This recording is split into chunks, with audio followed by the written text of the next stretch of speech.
साल 1986 में एक फिल्म आई थी जिसका नाम था अंकुश। ये फिल्म अभिनेता नाना पाटेकर के करियर की उन चंद शुरुआती फिल्मों में से एक है जिससे ये साबित हुआ था कि नाना पाटेकर वाकई में अव्वल दर्जे के अभिनेता हैं। अंकुश उस साल की एक सफल फिल्म थी। सभी एक्टर्स के साथ साथ डायरेक्टर एन चंद्रा के काम को भी खूब सराहना मिली।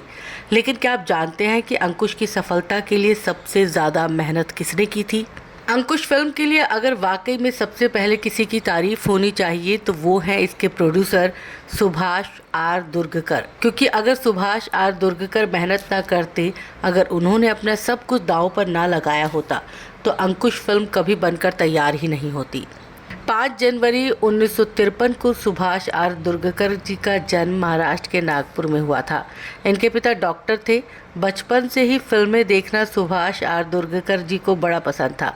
बड़े हुए तो इन्होंने फैसला किया कि ये भी एक्टर बनेंगे।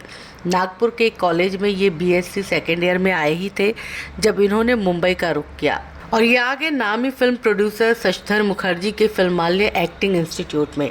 ये वही फिल्मालय इंस्टीट्यूट था जहां महान एक्टर संजीव कुमार ने भी एक्टिंग की ट्रेनिंग ली थी। सुभाष जी के बैच में भी महावीर शाह, राजा बुंदेला, मदन जैन और अवतार गिल जैसे लोग थे जो आगे चलकर फिल्म इंडस्ट्री के नामी एक्टर्स बने। सुभाष ने 2 साल तक फिल्मालय में अभिनय के गुण सीखे। फिल्मालय से डिप्लोमा लेने के बाद इन्होंने काम तलाशना शुरू कर दिया। उस दौर के हर बड़े प्रोड्यूसर से ये मिले, लेकिन किसी ने भी इन्हें काम नहीं दिया। काम मिलने की उम्मीद में काफ़ी वक्त यूं ही गुजर गया। ऐसे में ज़िंदगी चलाने के लिए सुभाष आर दुर्गकर जी ने एक बिज़नेस शुरू किया और उस बिज़नेस में इन्हें सफलता भी मिली। पैसे कमाकर इन्होंने मुंबई के जुहू में एक फ्लैट खरीदा। उस वक्त इनके जानकारों को लगा कि अब तो फिल्मों का जुनून इनके सर से उतर चुका होगा, मगर ऐसा नहीं था। फिल्मों के प्रति जो दीवानगी इनके मन में थी वो अब भी कम नहीं हुई थी।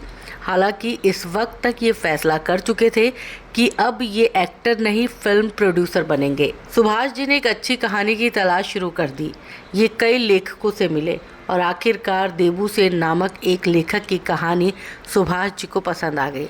सुभाष जी ने जब देबू सेन से वो कहानी मांगी तो उन्होंने बताया कि कहानी के राइट्स तो एन चंद्रा के पास है, आपको ये कहानी उनसे ही लेनी होगी।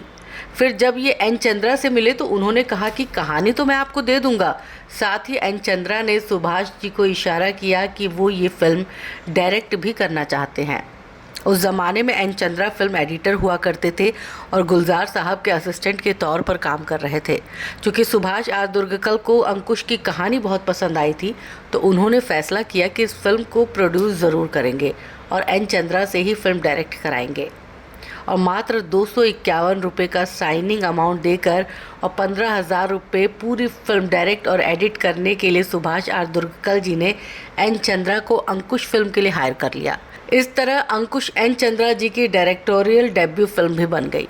अंकुश पर काम शुरू हुआ, जोर शोर से शुरू हुआ, लेकिन फिल्म की शूटिंग कुछ दिनों के बाद ही रुक गई। साल 1986 में एक फिल्म आई थी जिसका नाम था अंकुश। ये फिल्म अभिनेता नाना पाटेकर के करियर की उन चंद शुरुआती फिल्मों में से एक है जिससे ये साबित हुआ था कि नाना पाटेकर वाकई में अव्वल दर्जे के अभिनेता हैं। अंकुश उस साल की एक सफल फिल्म थी। सभी एक्टर्स के साथ साथ डायरेक्टर एन चंद्रा के काम को भी खूब सराहना मिली। लेकिन क्या आप जानते हैं कि अंकुश की सफलता के लिए सबसे ज़्यादा मेहनत किसने की थी?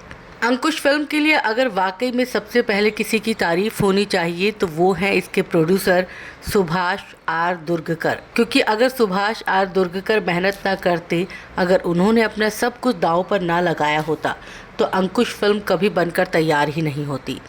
5 जनवरी 1953 को सुभाष आर दुर्गकर जी का जन्म महाराष्ट्र के नागपुर में हुआ था। इनके पिता डॉक्टर थे। बचपन से ही फिल्में देखना सुभाष आर दुर्गकर जी को बड़ा पसंद था। बड़े हुए तो इन्होंने फैसला किया कि ये भी एक्टर बनेंगे।